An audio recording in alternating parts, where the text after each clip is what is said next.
Hello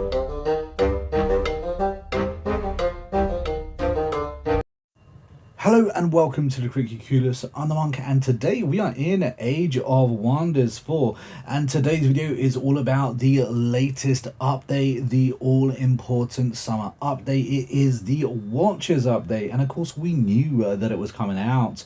This is a big one, guys. This is really exciting because this is the last update that we are going to get before the end of the year next DLC. We'll talk about that a little bit later.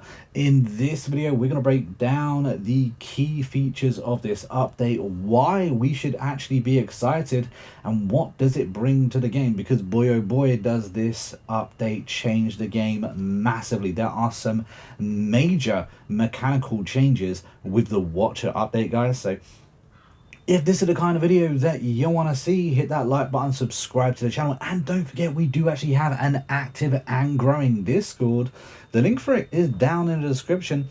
Come in, join the server, and meet more Age of Wonders players. And of course, if you don't want to do that, you could always just join and chat about whichever game you happen to be playing at this time. But anyway, enough of that. Let's get stuck into this update and exactly what it has to offer. Now, first of all, here is a few of the features that we're going to be talking about in this video. They have brought a reworked magic system. That is kind of massive. We also have new and improved underground. We knew that was coming. It's going to be interesting to see just how much that actually changes our game. We have crossplay between platforms now. So in other words, console and PC players can now play together. Research scaling and tomb unlocking. Now this is actually a big one. They have quite radically changed the way we unlock tombs and the way that knowledge actually works. Whether this is for the good or the worse, I don't know. I think time will be the judge. And there's been a load of bug fixes and balance changes that have been added into this. We're not going to be able to go through absolutely everything because this is a massive update, guys. What I will do though is I will share the link down in the description, or maybe I will pin it in the comments, so you can feel free to peruse through the absolute mountings of changes that they've added. Let's talk about research scaling. Now this is a new one, and I really don't know how it's going to affect the game, whether it is, like I said, for the better or not.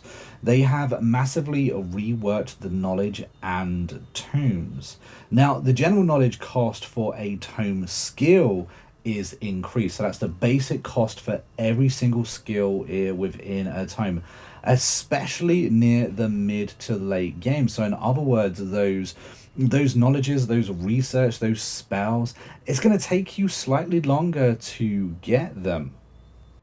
Now the base knowledge costs have changed, and the more tomes you get, the more expensive they're going to be. So the first tome is only going to cost you 250 knowledge, but the 12th tome is going to cost you 5,000 knowledge, and after that it will only go up and up and up as well. There isn't really a cap on how many tomes you can get, but it is going to cost you a hell of a lot more knowledge as you go on. Now, in keeping with that, the individual skills within a tome now have their own skill level, which is an extra modifier on the knowledge that it's going to cost in order for you to learn that skill. That is Adapt, Intermediate, and Expert. Obviously, the Expert skill is going to cost more time for you to learn. And they've also changed the way you unlock the different tiered tomes. So instead of requiring two tier 2s to unlock a tier 3 and two tier 3s in order to unlock a tier 4, it's based on the number of tomes that you actually have combined. Also worth pointing out, you can no longer choose any tier 3 tome you want. You have to have at least 3 affinity points within that tome in order to unlock it. I find it quite interesting. It's going to be interesting to see just how that plays out. Now on to the magic rework. They have completely reworked how you achieve your magic victory. Now beforehand it was way too easy to achieve magic victory. In my opinion, that's how 90% of the games were won. So that being a complete rework is going to radically change your game. So now the focus is going to be on binding golden ancient wonders that you're going to find around the world. Now, upon selecting your first tier 3 tome, which I guess is why it's harder for you to achieve a tier 3 tome, a new global research will appear. Bind Golden Ancient Wonder. Now, this is a sustained spell. I'm assuming it's going to cost you mana, perhaps, in upkeep, but that in return is going to give you and your empire a ton of knowledge. But in order to achieve the win condition, you are actually going to need a number of them. You are not going to be one and done. Now, personally, I haven't played that far in just yet, so I'm assuming it's going to be much like the last win condition. Instead of actually building the structure, you're going to have to hunt down these magical artifacts, wonders. I'm assuming it's going to be 3 just like last time, and you're going to have to bind them to each of your cities. And of course, if you do end up losing any of these ancient wonders, that is going to stop the spell for the victory as well. So although it is a change to the magic victory, it is also very similar. So you should understand it as you play through. Like I said, I'm looking forward to my first playthrough just to see exactly how this magic conditions, magic win conditions has changed. Now they've also changed summons and casting as well. They've added a limit on how many spells can actually be launched each turn. And beforehand, there was a exploit where you could essentially learn a load of spells, have a load charged up, and be able to just absolutely barrage them on an enemy. Now, this was exploited really well in multiplayer, but also in solo as well. So they've changed that essentially. And they've also changed it so that way summons can only be summoned at selected hexagons. Beforehand as well, you could create a summon anywhere on the map, anywhere you had physical line of sight. Now that's changed, it's only at select locations, like for instance your main city or a hero. They've also increased the starting casting points from 30 to 45. This for me is a welcome change, giving you that little bit more leeway. Now they've also made several map improvements. Now we all knew that they were going to change the underground. That is something that, we knew was coming. Hopefully it's going to be good. I haven't played it. I definitely haven't played an underground race. I have actually jumped on and seen the update, but I haven't played as an underground race yet. So I'm not sure exactly how those changes have made out. It's meant to be a lot more player friendly, and one of the things I do like is the fact that if you reveal the underworld, you will also reveal the world above as well. I think that's really overpowered, to be honest with you. It's going to be interesting to see just how that plays out. One of the things I like especially with the world changes that they've changed is that when you go to pick your realm, typically beforehand we had something which was close and far. I believe there was a third option as well, but you could choose the size of your world. Now that has changed. We no longer have that. We have small, very small. We have very large as well. Now I don't believe we have got new, bigger, better map, but it's just an easier and more straightforward way to understand the map size in which you're picking. I did have a few people question it.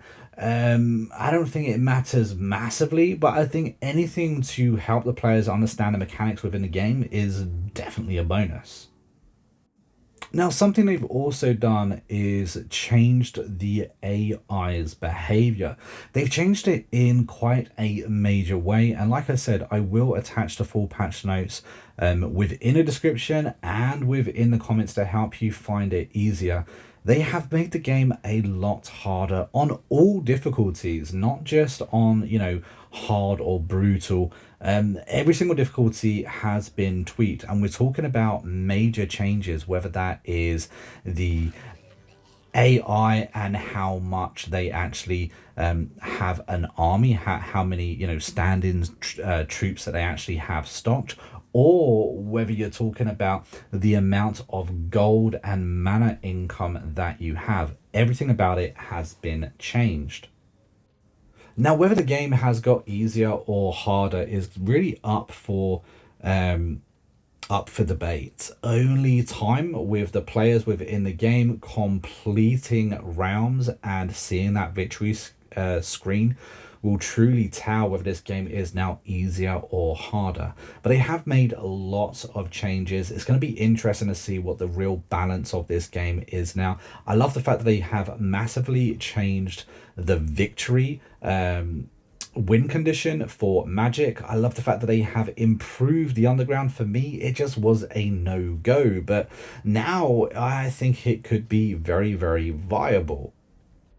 One thing I would note is that, in my opinion, Chosen Destroyers is a society trait that was incredibly overpowered. And as I said, this game has changed a lot. So much so that I can't put it all into one video, or would be here for half an hour detailing every single thing that they have changed. One thing they did change is add the fact that culture destructors now have a way to increase hero cap without getting that penalty that we used to have for that. So now effectively cultural destroyers is chosen destroyers is now even more powerful than it was pre-update. There have been so many changes with this update. It's going to be really interesting to see just what the balance of this game is going to be. I'm really excited. It's the one we've been waiting for. And this is the last one, of course, before the next DLC. And that is going to be probably at the end of the fourth quarter. So this is going to be the last DLC that we get for a while. However, the next DLC has been revealed as Empires and Ashes expansion that will probably come with another free update patch as well. It says where still meets the magical world of Age of Wonders. I'm really looking forward to that. So yeah, it's going to be interesting. I'm looking forward to the DLC coming out at the end of the year, but this update, the Watchers update, is a massive one. It makes so many changes, guys. It's going to be fun to play. I'm personally going to be diving back into it, and I'm going to be doing a couple more videos on the different mechanics that they have introduced or changed. But until next time, I've been a monk, and I will see you in the next video real soon. Until then, take it easy, and of course, as ever, guys, happy gaming.